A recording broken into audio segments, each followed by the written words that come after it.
Hi guys, நம்ம என்ன பார்க்க போகிறோம்னா பூனையோட வ்ளாக் பற்றி பார்க்க போகிறோம். நம்ம புது வீட்டுக்கு வந்திருக்கோம். அந்த வீட்டில் வந்து ஒரு ஒயிட்டின்னு ஒரு பூனை வளர்த்துட்டு இருந்தாங்க. அது வந்து இப்போ நம்ம வளர்த்தோம். அது வந்து 3 குட்டி போட்டிருக்கோம். வாங்க பார்க்கலாம். இல்லை பாருங்க, செம்ம க்யூட்டாக இருக்குது. கேமராமேன் ஜூம் பண்ணிக்கிறேங்க. கண்ணை பாருங்க, 3 ஒரு மூளைக்கு இருக்குது கைஸ். வந்து அது என்னமோ பண்ணிட்டு இருக்கு. 3 விளையாடுதா என்னன்னே நம்மளுக்கு தெரியல. நம்ம இப்போ வந்து துடைக்கலாமா? இது நம்ம வந்து இதை க்ளீன் பண்ணி வச்சுருக்கோம். இப்போதைக்கு இதுக்கு வந்து ஒரு 2 வாரம் தான் காய்ச்சி இது பிறந்தாக இருக்கும். இது வந்து மேலே எங்கள் ஓனர் வீட்டுக்கு மேலே குட்டி போட்டுருந்துச்சு. அது வந்து நம்மளுக்கு எங்கடே தெரியாது. சில நேரத்தில் அங்கேயே பிளேஸ் சேஞ்ச் பண்ணோம்.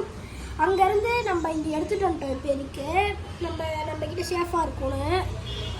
அதனால் வந்து இப்போ நம்ம எடுத்துகிட்டு வந்து வளர்த்துட்ருக்கோம். இது வந்து சீக்கிரமாக வளர்ந்துரும்னு நம்ம நம்புகிறோம். பால் குடிக்க மாட்டேங்குது கைஸ், என்னன்னே புரியல. அது இப்போ பால் எப்போ குடிக்கும்னு நம்மளுக்கு தெரிய மாட்டேங்குது. ஓகே கைஸ், இதோட நம்ம இந்த வீடியோ முடிச்சிடலாம். பாய், எஸ், தேங்க்ஸ் ஃபார் வாட்சிங்.